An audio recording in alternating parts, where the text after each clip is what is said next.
Hello friends, good morning to all of you. दोस्तों, आप सभी का स्वागत है मिस्टर पलसानिया जी चैनल पर।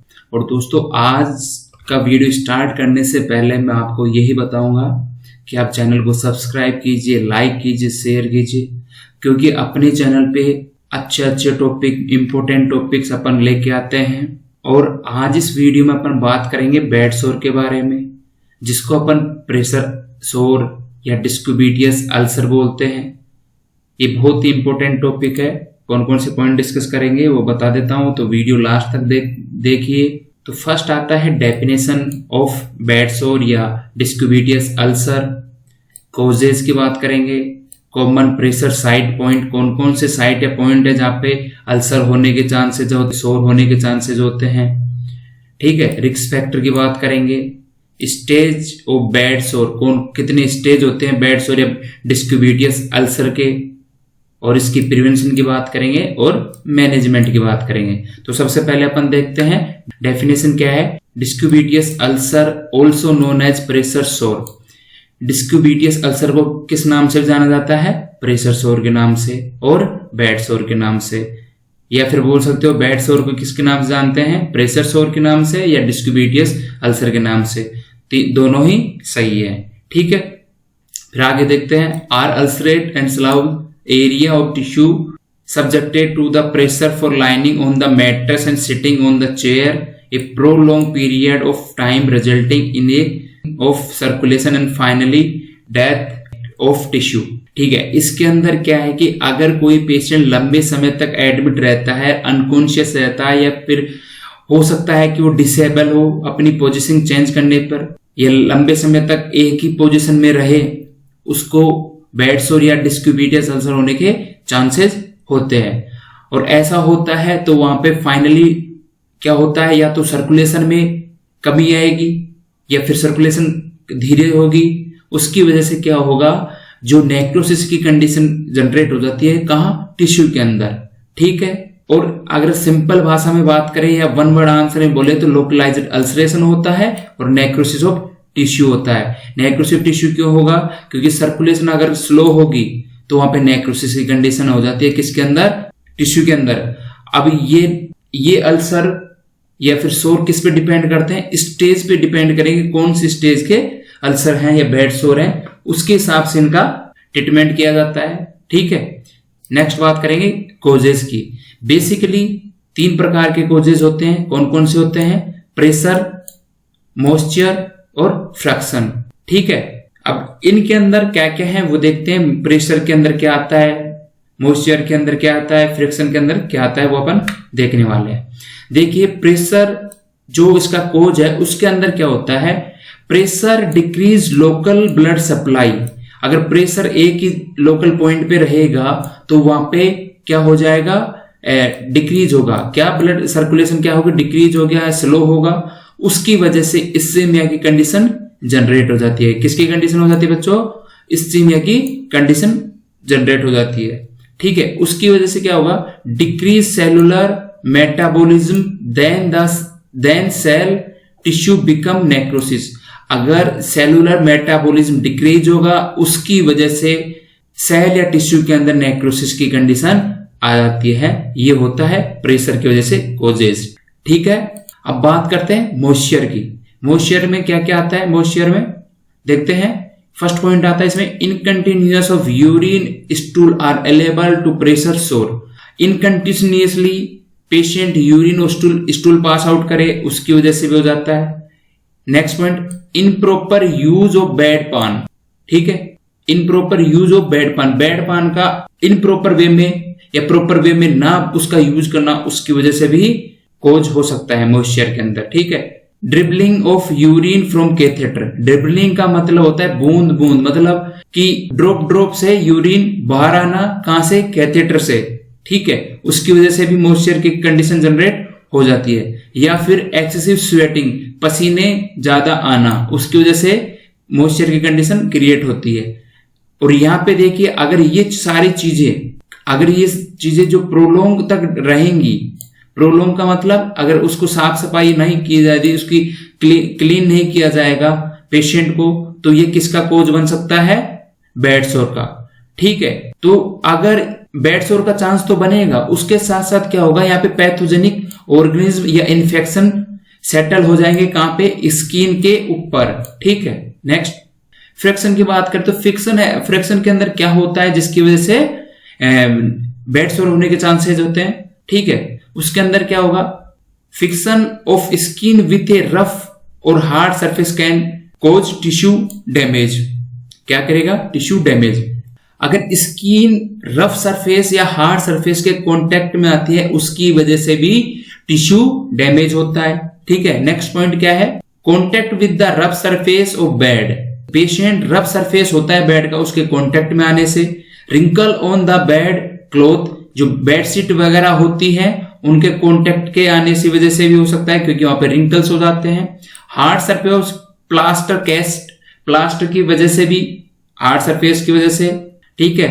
स्प्लेंड presence of the foreign body on the bed, foreign body अगर वहां पे प्रेजेंट होती है, जैसे ब्रेड, ऑरेंज पिलिंग या फिर अदर कोई चीज वहां पे प्रेजेंट होती है, उसकी वजह से भी फ्रिक्शन हो जाता है। फिर क्या है आगे, केयरलेस हैंडलिंग ऑफ बेड पान, कि बेड पान को कराने के दौरान केयरलेसली उसको हैंडल करे, उसकी वजह से। Pulling seats under the client या पेशेंट, जब बेड मेकिंग करते हैं उस टाइम क्या, सपोज दैट कोई पेशेंट अनकॉन्शियस है, वो मूवमेंट नहीं कर सकता, उस दौरान अगर nurse staff pulling bed sheet को इन प्रॉपर वे में खींचता है तो उसकी वजह से क्या होगा, वहां पे फ्रिक्शन जनरेट होगा। फ्रिक्शन जनरेट होने की वजह से वहां पे बेड सोर होने के चांसेस होते हैं, स्किन डैमेज होने के चांसेस होते हैं, ठीक है। और ये केसेस अगर फ्रीक्वेंटली होता है तो वो क्या करता है, टिश्यू डैमेज करता है। जैसे कि अगर pulling seat under the client, अगर पेशेंट के डेली वे में अगर नर्सिंग स्टाफ ऐसे ही अनप्रॉपर वे में अगर सीट को खींचता है या प्रॉपर वे में सीट चेंज नहीं करता या फिर बेड पान में केयरलेस करता है, अदर कोई रीजन होता है, उसकी वजह से भी होता है। क्या होता है, टिश्यू डैमेज, ठीक है। फिर क्या है फ्रिक्शन के अंदर, friction is also cause due to the rough spongy cloth and prolong massage without lubricant. हाँ जी, ये इसकी वजह से भी बेड अल्सर होने के चांसेस होते हैं कि स्पंज करने के दौरान रफली उस क्लॉथ को निकालें या चेंज करें क्लॉथ को, उसकी वजह से भी हो सकता है। या फिर लंबे समय तक अगर मसाज विदाउट लुब्रिकेंट इसके अंदर जैसे कोई ऑयल मसाज ना यूज में, जैसे कोकोनट ऑयल अगर यूज में नहीं लिया और बिना कोई लुब्रिकेंट सब्सटेंस लगाए हुए भी मसाज करते हैं, उसकी वजह से भी टिश्यू डैमेज होता है, ठीक है। यहाँ पे देखने क्या चीज है, नोट में क्या है, very thin patient also develop friction. अगर कोई पेशेंट थिन है तो वहां पे भी फ्रिक्शन डेवलप होने के चांसेस रहते हैं, ठीक है। अब मैंने थर्ड पॉइंट बताया था कि अपन क्या बात करेंगे, प्रेशर साइड पॉइंट के बारे में बात करेंगे। सुपाइन पोजीशन, अगर पेशेंट सुपाइन पोजीशन के अंदर पेशेंट है लंबे समय तक, तो उस दौरान कौन कौन से एरिया के अंदर प्रेशर सोर होने के चांसेस होते हैं या बेड सोर होने के चांसेस होते हैं। तो फर्स्ट पॉइंट कौन सा है, occipital area, second shoulder, elbow, sacrum या हिप या फिर हिल, ठीक है। अब इसमें से अगर क्वेश्चन पूछा जाए कि सुपाइन पोजीशन के अंदर कोई पेशेंट है लंबे समय तक प्रोलॉन्ग, तो वहां पे सबसे कॉमनली बेड सोर कौन सी जगह पे देखने को मिलेंगे, तो कहां देखने को मिलेंगे, सैक्रम या हिप बोल सकते हैं, ये सबसे कॉमन साइट होती है, ठीक है दोस्तों। नेक्स्ट बात करें प्रोन पोजीशन के अंदर, ईयर, चिक, चेस्ट, निप्पल, जेनाइटल, नी, ठीक है। इन सभी के अंदर बेड सोर हो सकता है, लेकिन सबसे कॉमन कहां होगा, नी पे, किसी भी नी के ऊपर हो सकता है, ठीक है। लेटरल पोजीशन में बात करें, ईयर, चिक, चेस्ट, रिब, ग्रेटर ट्रोच एनेटर और एंकल, सबसे कॉमन कौन सा होगा, ग्रेटर ट्रोच एनेटर। सेकंड बात करते हैं, फोर्थ पॉइंट क्या था अपना, रिस्क फैक्टर, कौन कौन से ग्रुप या कौन कौन से पेशेंट के अंदर होने के चांसेस हैं क्या, बेड सोर।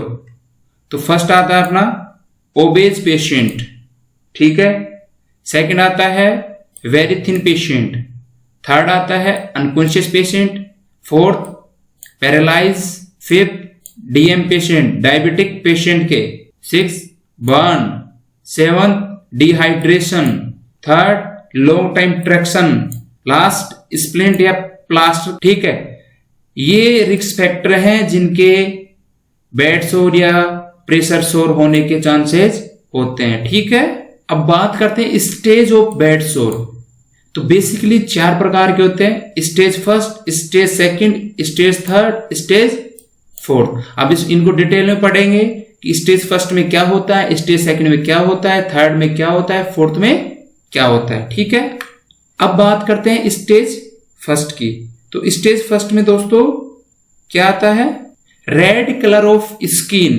फर्स्ट स्टेज सोर के अंदर क्या देखने को मिलेगा अपन को, रेड कलर देखने को मिलेगा। ठीक है, नेक्स्ट बात करें अपन स्किन डू नॉट इनेट, यहां पे पेन प्रेजेंट रहेगा और involve superficially layer of skin. Superficially skin क्या होगी, इन्वॉल्व होगी। अब इसको अपन माइल्ड स्टेज ही बोल सकते हैं प्रेशर सोर की, जो कि अफेक्ट करेगा किसको, अपर लेयर ऑफ स्किन को करेगा। अगर अपन सिम्टम की बात करें कि फर्स्ट स्टेज में पेशेंट को क्या क्या सिम्टम फील होंगे, बेसिकली 3 सिम्टम ज्यादा देखने को मिलेंगे। पेन मैंने बताया, पेन वहां पे प्रेजेंट होगा। दूसरी चीज बर्निंग, जलन महसूस होगी वहां पे। ठीक है, और 3rd कौन सा आता है, इचिंग भी हो सकती है। ठीक है, और वहां पे जो स्किन होगी, जो सॉफ्ट होगी और वहां पे वार्म भी हो सकती है और कूल भी हो सकती है। ठीक है, स्किन गर्म भी रह सकती है और ठंडी भी रह सकती है। ठीक है, सेकंड स्टेज की बात करें दोस्तों, तो सेकंड स्टेज में क्या है, innate on skin blister formation and filled with mucus. वहां पे ब्लिस्टर का फॉर्मेशन होगा और म्यूकस वहां पे फिल्डेड होगा। ठीक है, पेन होगा, bluish skin local area, bluish skin colour हो जाएगा लोकल एरिया का। ठीक है, स्टेज 2 के अंदर बोल सकते हैं ब्लूइश कलर का स्किन देखने को मिलेगा। और ये स्टेज 2 है जो किस किस को इन्वॉल्व करती है, एपिडर्मिस और डर्मिस। ये क्या होती है, लेयर होती है स्किन की जो कि एपिडर्मिस और डर्मिस को इन्वॉल्व करता है सेकंड स्टेज। ठीक है, अगर यहां पे बात करें और सिम्टम क्या क्या देखने को मिलेंगे, यहाँ पे स्किन के अंदर ब्रोकन होने के चांसेस रहेंगे या होते हैं। ठीक है, अनओपन वुंड रहेगा, लुक लाइक ए पस फिल्डेड ब्लिस्टर। यहाँ पे ब्लिस्टर कैसा दिखेगा, जैसे कि कोई मवाद या पस फिल हो, भरी हुई हो। ठीक है, और ये पेनफुल भी रहेगा। ठीक है, 3rd स्टेज की बात करें अपन, तो फर्स्ट क्या होगा, वाटर डिस्चार्ज फ्रॉम ब्लिस्टर। ये ब्लिस्टर कब बना था, अगर सेकंड स्टेज 3rd स्टेज में कन्वर्ट हो जाती है तो ब्लिस्टर कहां बन रहा था, सेकंड स्टेज में। जो ब्लिस्टर बन रहा था सेकंड स्टेज में, जो 3rd स्टेज में आने के बाद वहां पे वाटर डिस्चार्ज होना स्टार्ट हो जाएगा। ठीक है, और यहाँ पे सबक्यूटेनियस लेयर को भी इन्वॉल्व कर लेगा क्या, बेड सोर। ठीक है, पेन होगा, not visible muscles tendon bone. ठीक है, यहाँ पे विजिबल नहीं रहेंगी मसल टेंडन बोन। ठीक है, और यहाँ पे डीप में वुंड रहेगा, गहरा घाव रहेगा। ठीक है, और यहाँ पे कौन सा कलर रहेगा, brownish colour of skin around the wound. Second stage में कौन सा था, ब्लूइश कलर था। 3rd स्टेज में कौन सा है, ब्राउनिश कलर है, जो कि डेप्थ में है, डीपली है क्या, वुंड। और जो ब्राउनिश कलर है वो कहां देखने को मिलेगा, वुंड के चारों ओर, घाव के चारों ओर अपन को ब्राउनिश कलर देखने को मिलता है। ठीक है, और यहाँ पे जो वुंड होएगा वहां पे रेड एजेस देखने को मिलेंगे। ठीक है, पस देखने को मिलेगी, वुंड से ड्रेनेज देखने को मिलेगा। ठीक है, अगर 3rd स्टेज तक अगर ट्रीटमेंट नहीं होता तो 4th स्टेज में कन्वर्ट हो जाता है। ठीक है, तो 4th स्टेज में क्या है, विजिबल बोन एंड टेंडन। अब यहाँ पे बोन्स वगैरह दिखना स्टार्ट हो जाएंगी घाव के अंदर, जो वुंड होगा उसके अंदर। 3rd स्टेज में नहीं था, 4th स्टेज में क्या दिखेगा, फर्स्ट ऑफ ऑल बोन या टेंडन दिखने को स्टार्ट हो जाएगा। ठीक है, फिर मेन चीज, तीनों स्टेज में फर्स्ट सेकंड 3rd स्टेज में पेन क्या है, प्रेजेंट रहता है, यहाँ पे क्या रहेगा, एब्सेंट रहेगा। ठीक है, फिर घाव बनेंगे, स्लग्ड बनेगा। ठीक है, फिर पस का फॉर्मेशन स्टार्ट हो जाएगा। ठीक है। सेकंड स्टेज में पस जैसा दिख रहा था, क्या, ब्लिस्टर। और थर्ड स्टेज में ब्लिस्टर से वाटरी लाइक फ्लूइड डिस्चार्ज हो रहा था, ठीक है। और फोर्थ स्टेज में क्या हो जाएगा, वहां पे पस का फॉर्मेशन हो जाएगा, ठीक है। और वहां पे फाउल स्मेल फ्रॉम पस एंड वुंड, वहां पे गंदी महक आना स्टार्ट हो जाएगी, कहां से, वुंड से या पस से, ठीक है। Next last, black skin around the wound, वहां पे स्किन क्या हो जाएगी, ब्लैक होना स्टार्ट हो जाएगी, ठीक है। अभी डायग्राम है जिसके अंदर देखिए, फर्स्ट स्टेज में क्या होता है, स्किन इज अनब्रोकन बट इन्फ्लामेट, ठीक है। यहां पे स्किन क्या होगी, अनब्रोकेड होगी, टूटी हुई नहीं होगी, लेकिन इन्फ्लामेशन हो जाता है, ठीक है। सेकंड स्टेज में क्या होगा, स्किन ब्रोकन टू एपिडर्मिस और डर्मिस, मैंने क्या बताया था, सेकंड स्टेज में एपिडर्मिस और डर्मिस को इन्वॉल्व कर लेता है, ठीक है। थर्ड स्टेज में बात करें, ulcer extend to the subcutaneous fat layer, जो सबक्यूटेनियस लेयर के अंदर फैट होता है वहां तक अल्सर पहुंच जाता है, सोर पहुंच जाता है, घाव पहुंच जाता है, ठीक है दोस्तों। स्टेज फोर्थ में क्या होगा कि जो मसल और बोन होगी वो दिखना स्टार्ट कर जाएंगी, और अंडरमिंग इज लाइकली, ठीक है। ये अंदर घाव स्टार्ट करना कर देगा फोर्थ स्टेज में। अब 3 स्टेज में क्या था, फर्स्ट और सेकंड में एक पर्टिकुलर जगह पे ही घाव दिखता था, तो वही वुंड होता था। लेकिन फोर्थ स्टेज में क्या हो जाता है कि वो अंदर ही अंदर घाव बढ़ता चला जाता है, ठीक है। अब देखिए ये कुछ और भी इमेज है, ऊपर क्या होता है, स्किन होता है, फैट होता है, फिर उसके नीचे मसल एंड टेंडन होता है और बोन होती है, ठीक है। ये इसके अंदर है।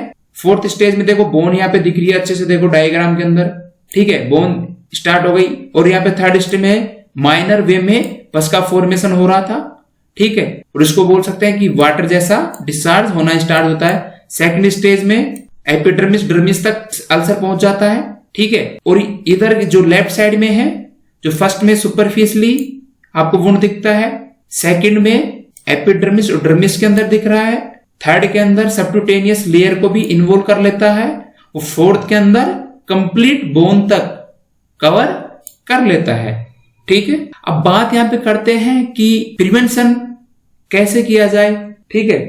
तो यहां पे आइडेंटिफाई करते हैं माइल्ड, मॉडरेट, सीवियर।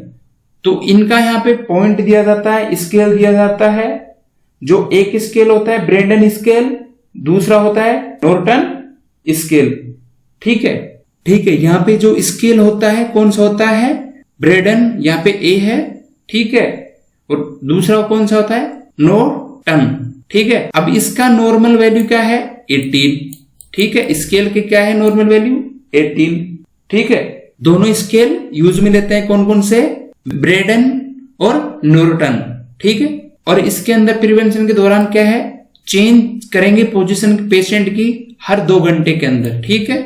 अगर पोजीशन चेंज नहीं की जाती, पेशेंट अगर हो सकता है कि यहाँ पे डॉक्टर पोजीशन के लिए मना किया हो, या फिर चेंज नहीं हो सकती कोई केस के अंदर, तो वहां पे क्या करना पड़ेगा, अपन को कंफर्टेबल डिवाइस का यूज में लिया जाएगा, प्रोवाइड कराया जाएगा, जैसे वाटर मैट्रेस या एयर मैट्रेस वहां पे यूज में लेंगे, ठीक है, टू प्रिवेंट बेड सोर, ठीक है।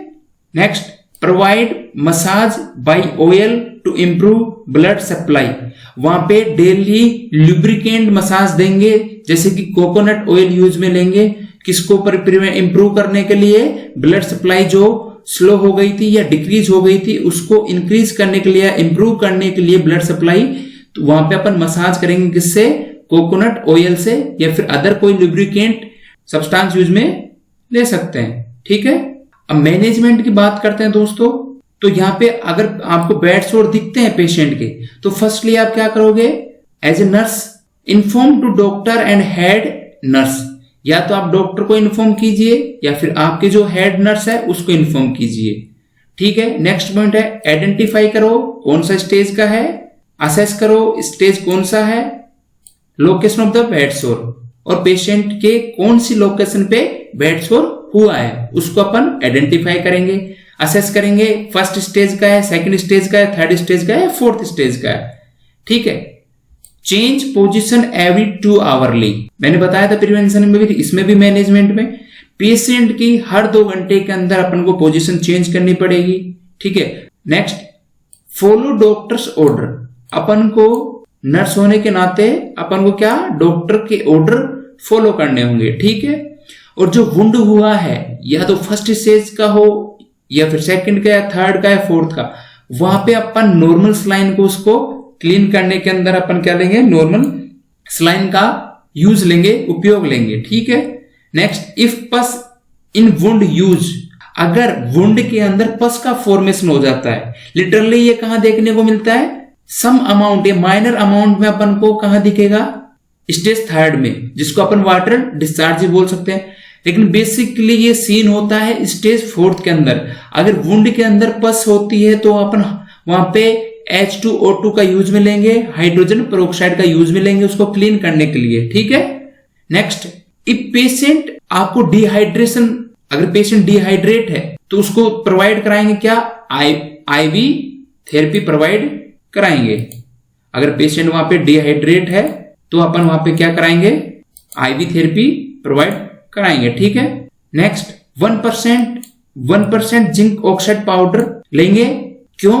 क्योंकि to prevent microorganism growth and prevent pain या फिर बर्निंग। ठीक है। वहां पे माइक्रो ऑर्गेनिज्म की ग्रोथ ना हो पर्टिकुलर वुंड पे, और वहां पे जलन या पेन ना हो, ब्रन ना हो। ठीक है। सेकंड चीज, अपन वहां पे वार्म एप्लीकेशन यूज में लेंगे। अब यहां पे वार्म एप्लीकेशन का क्या यूज है दोस्तों, improve circulation and pen reduce. वहां पे क्या करेंगे, वार्म एप्लीकेशन से क्या होगा, जब अपन वार्म एप्लीकेशन अप्लाई करेंगे पर्टिकुलर लोकेशन पे तो वहां पे सर्कुलेशन में क्या आएगा, इंप्रूवमेंट आएगा, और दूसरी चीज क्या है, पेन भी रिड्यूस होगा। ठीक है। एग्जाम्पल, वार्म एप्लीकेशन कैसे, सपोज 100 वोल्ट का बल्ब लीजिए। ठीक है। और पेशेंट की और बल्ब की डिस्टेंस कितनी रखनी है अपन को, 45 टू 60 सेंटीमीटर, 45 से 60 सेंटीमीटर डिस्टेंस रखनी है पेशेंट और बल्ब की। ठीक है। और ये जो थेरेपी है या वार्म एप्लीकेशन है, जो दिन के अंदर पर डे में कितना देंगे, 24 आवर्स में कितना देंगे, 3 टाइम्स, 3 बारी देंगे। ठीक है। और यहां पे अपन इंसुलिन ड्रॉप भी यूज में ले सकते हैं, किसको हील करने के लिए, वुंड को। ठीक है दोस्तों, मैंने आज इस वीडियो में बात किया है मैनेजमेंट के बारे में, प्रिवेंशन के बारे में, स्टेज ऑफ द बैड सोर या फिर risk factor, common side pressure point, या फिर बोल सकते हैं अपन क्या, कोजेस क्या है और डेफिनेशन क्या है। ठीक है। मैंने डेफिनेशन बता दी है। ठीक है। कोजेस बताए हैं, 3 प्रकार के कोजेस होते हैं। स्टेज बताई है जो 4 प्रकार की होती है। रिस्क फैक्टर बताया है मैंने। ठीक है। कॉमन साइट बताइए, कौन सी पोजीशन के अंदर कौन सा अल्सर होता है, बैड सोर होता है, और कौन उनमें से कौन सा कॉमन होता है। ठीक है। ये सारा कुछ बताया है। उम्मीद करता हूं आपको ये वीडियो पसंद आया होगा। अगर वीडियो पसंद आया तो ज्यादा से ज्यादा शेयर कीजिए, लाइक कीजिए। अगर अभी तक आपने सब्सक्राइब नहीं किया तो सब्सक्राइब कीजिए। और आपको वीडियो कैसा लगा कमेंट बॉक्स में बताइए। और अगर आपको कोई पर्टिकुलर कोई टॉपिक पे आपको वीडियो चाहिए तो वो भी आप कमेंट बॉक्स में बता सकते हो। तब तक के लिए जय हिंद, जय भारत।